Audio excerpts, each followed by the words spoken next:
What is something about yourself that sounds totally made up, but is 100% real?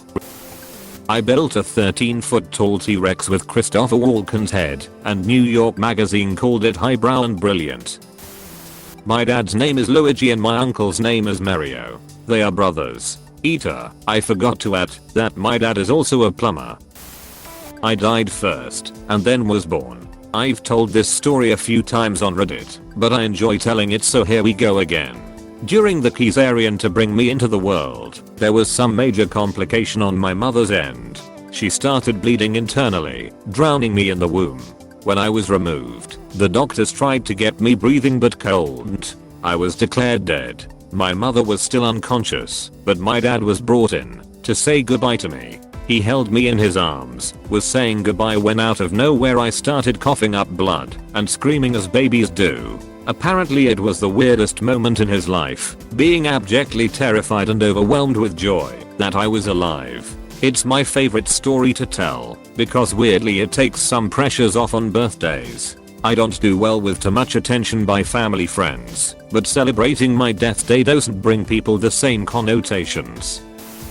I grew up on the wrong side of the river, was considered by all to be the town loser, and went to work as a janitor while still in high school. Then, in my 40s I set a goal for myself, while still working full time, to take one class at a time until I either graduate or die, whichever comes first. At age 49 I finished my Bachelor's of Science degree, at age 52 my MBA, and age 61 my PhD. Never let the arrogant elitists define who you are, or what you can be.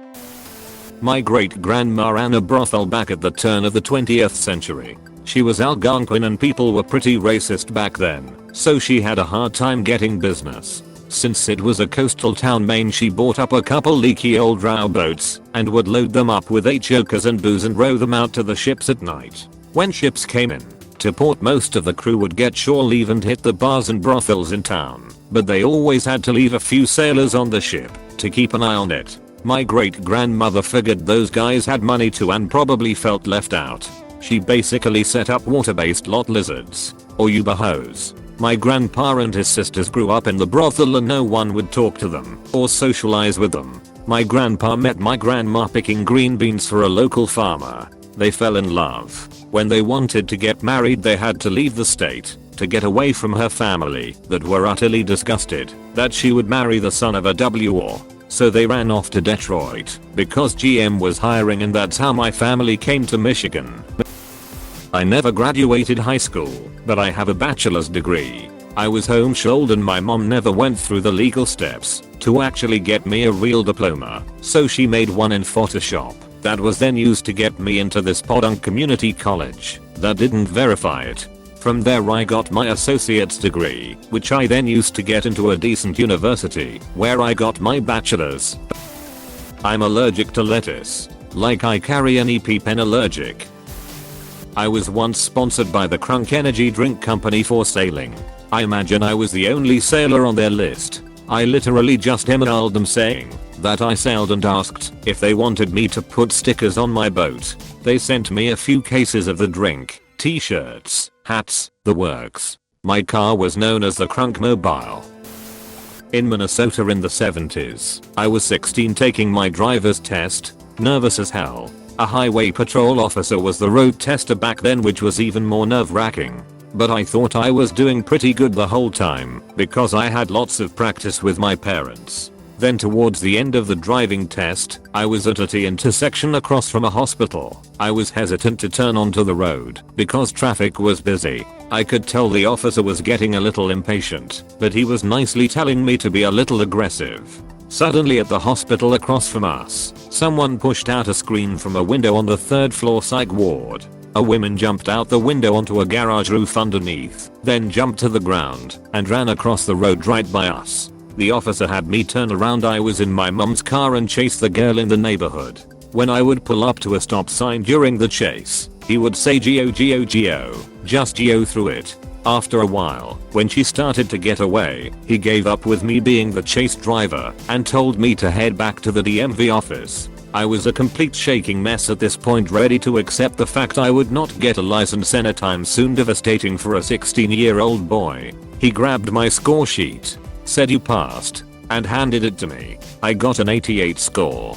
He ran to his HW patrol car and tore off to continue the chase. I go in the office a complete mess. My mom was already really nervous because we were gone so long.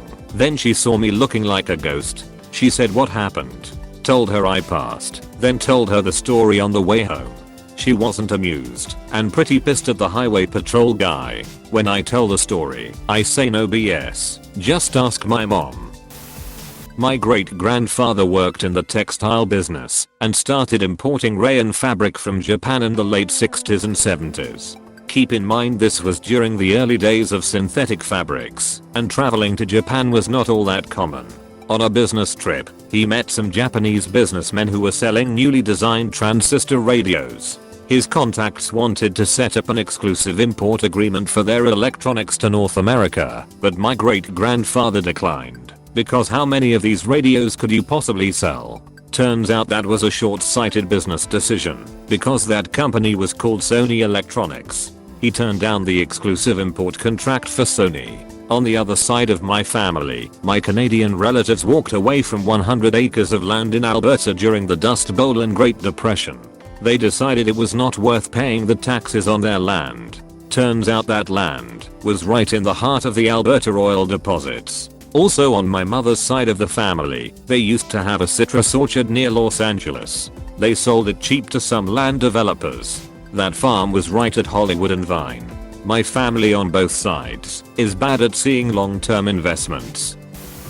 I took my mother for a surprise trip to New York City. She got married to my father there in '68.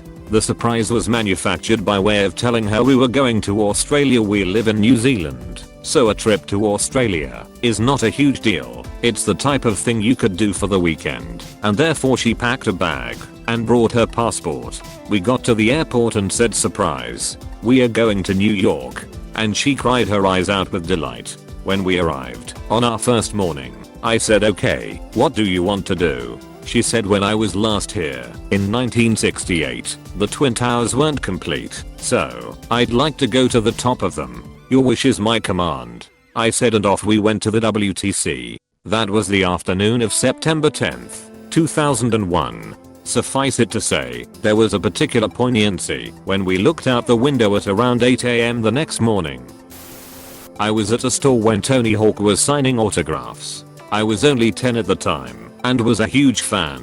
One of his early video games had just come out. The store had a couple TVs on the wall and some video games to play. Being a kid, I waited for one controller to open up and someone leave. A kid ended up leaving, and I grabbed the controller and started playing and minding my own business. A couple minutes later the store wanted to grab photos of Tony playing his own video game.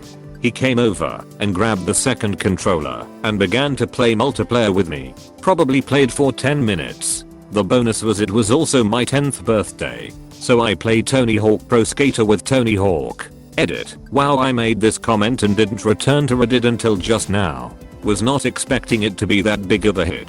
Thank you. I do not have photos of myself playing the game with him, but I believe my parents have a couple of photos of me with him and getting his autograph. I still have the signed board on my wall. I saw the former Prime Minister of Poland in his underwear.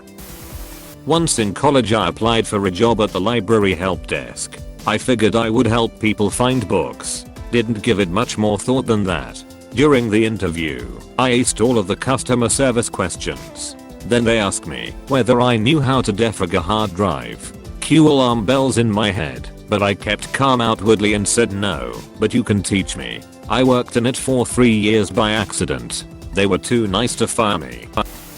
I found out my father wasn't my biological father in 10th grade biology class. We were learning about blood types and trays. I raised my hand thinking I was a smartass. Your chart isn't accurate. My dad has AB negative and I'm O positive. My teacher said I think your mom has some explaining to do. And we all chuckled. Turned out, he was not my father. My husband M30 has been my best friend since I was 7. He was the new kid at school and I walked up to him and said, we are going to be best friends. He said, no we aren't. Leave me alone. I bugged him every day for 2 weeks before he finally said, "If I'll be your friend, will you shut up about it?" We were married 20 years later. Proved his ass wrong.